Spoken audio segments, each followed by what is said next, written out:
Hello everyone, स्वागत है आपका लीगल लॉ चैनल पे। आज हम पढ़ेंगे पीएचडी में एडमिशन कैसे होगा और उसके बाद आगे कौन कौन से प्रोसेस हैं जिससे होकर गुजरने पर हमको पीएचडी अवार्ड होगा। सबसे पहले मैं बता दूं कि री एग्ज़ाम 2024 के अनुसार यूजीसी ने एक गाइडलाइन जारी किया गया है। यूजीसी के द्वारा एक गाइडलाइन जारी किया गया है जिसमें उन्होंने 3 कैटेगरी रखा है रिजल्ट पे। पहला नेट, दूसरा जीआरएफ एंड तीसरा पीएचडी।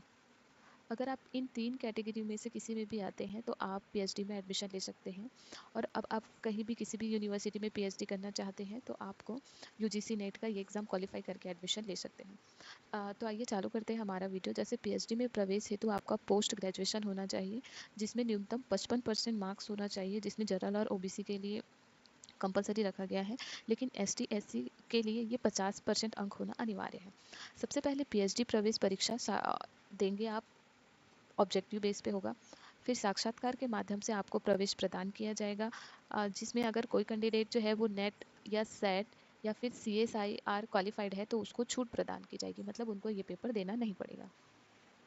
दूसरा, 60% सीट जो है वो नेट या जीआरएफ से भरी जाती है, लेकिन 40% सीट जो है वो एग्ज़ाम के थ्रू भरी जाती है, जिसमें नई शिक्षा नीति के अनुसार जिनका 4 वर्षीय स्नातक पाठ्यक्रम है उनका 7.5 CGPA पास होना चाहिए पीएचडी के लिए, वो सीधे आवेदन कर सकते हैं।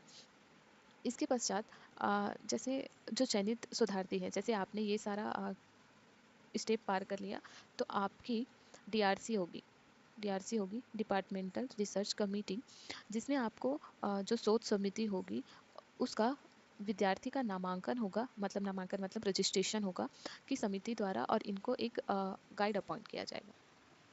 इसके पश्चात आपका जो है वो 6 मंथ का कोर्स वर्क होगा, जो हमारा जो रिसर्च सेंटर होगा वहाँ पे आयोजित किया जाएगा।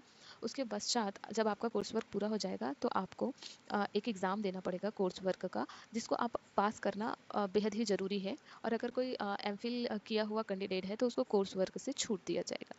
इसके पश्चात शोधार्थी को अपना टॉपिक, मतलब अपना शीर्षक या अपनी समस्या का चुनाव करना पड़ेगा। जब आप अपनी समस्या का चुनाव कर लेंगे, सबसे पहले तो मैं एक बात बताना चाहूँगी कि जब आप किसी टॉपिक का चुनाव करते हैं तो आपको सबसे पहले आपको उसमें रुचि होनी चाहिए। जिस भी क्षेत्र में आप शोध कार्य करते हैं उस कार्य में आपकी रुचि होना चाहिए।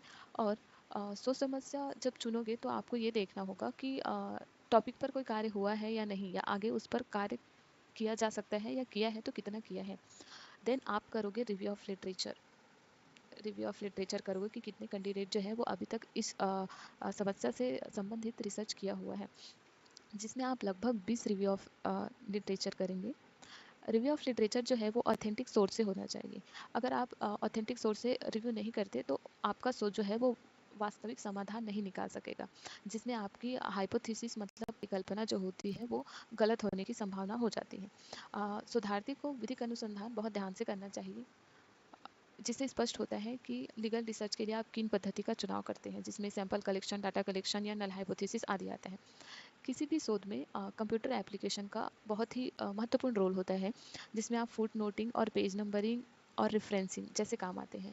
यदि किसी तरह से फुट नोटिंग न किया जाए तो थीसिस जो है वो प्लेगरिज्म के क्षेत्र में आ जाएगा, और अगर प्लेगरिज्म ज़्यादा आएगा तो आपका रिसर्च जो है वो चोरी के कैटेगरी में आ जाएगा और आप उसे पब्लिश नहीं करवा पाएंगे। फिर देन अगला स्टेप होगा आपका रिसर्च मेथोडोलॉजी, अनुसंधान पद्धति, जिसमें हम अपना सिनॉप्सिस तैयार होते हैं और आरडीसी जब कमेटी बैठेगी, रिसर्च डिग्री कमेटी, उसके समक्ष अपना सिनॉप्सिस प्रस्तुत करेंगे। सिनॉप्सिस में मेन आपका होगा रिसर्च का टॉपिक होगा, रिव्यू ऑफ लिटरेचर होगा, रिसर्च का क्या ऑब्जेक्टिव है, आप क्या उद्देश्य से रिसर्च कर रहे हैं ये बताएंगे, हाइपोथेसिस इसमें ऐड करेंगे, रिसर्च मेथोडोलॉजी रखेंगे, और प्लान ऑफ द स्टडी कि आपका प्लान क्या है आगे। उसके बाद जब आप सिनॉप्सिस फ्रेम हो जाएंगे तो आरडीसी कमेटी जो बैठी रहेगी, जिनको आप अपना सिनॉप्सिस फ्रेम करके दिखाएंगे, तो सिनॉप्सिस जो है वो पीपीटी प्रेजेंटेशन के थ्रू दिखाएंगे, जिसका मूल्यांकन जो है वो आरडीसी समिति करेगी। उसके बाद आपका सिनॉप्सिस अनुमोदित हो जाता है तो उस टॉपिक में आप कोई भी चैप्टराइजेशन या कोई भी चेंजेस नहीं कर सकते, जब आरडीसी की कमेटी उसको पास कर देती है। जब आपकी आरडीसी का अनुमोदन हो जाता है, सिनॉप्सिस अनुमोदन हो जाता है, तो प्रत्येक 6 मंथ में रिपोर्ट आपको जमा करना होता है, मतलब 6 मंथ में आपने क्या कार्य किया इसका ब्यौरा आपको देना पड़ता है डिपार्टमेंट पे। शोध की न्यूनतम अवधि जो होती है, मतलब पीएचडी जो है वो सबसे कम अवधि 3 वर्ष का होता है, लेकिन ज़्यादा से ज़्यादा ये 6 वर्ष का होगी। इसके दौरान आप अपने शोध से संबंधित कम से कम 2 शोध पत्र प्रकाशित करेंगे। आपका जिस टॉपिक में आपने शोध किया है उसी टॉपिक में आप शोध प्रकाशित करेंगे और 2 शोध सम्मेलन पत्र प्रारूप प्रस्तुत करेंगे। ठीक है।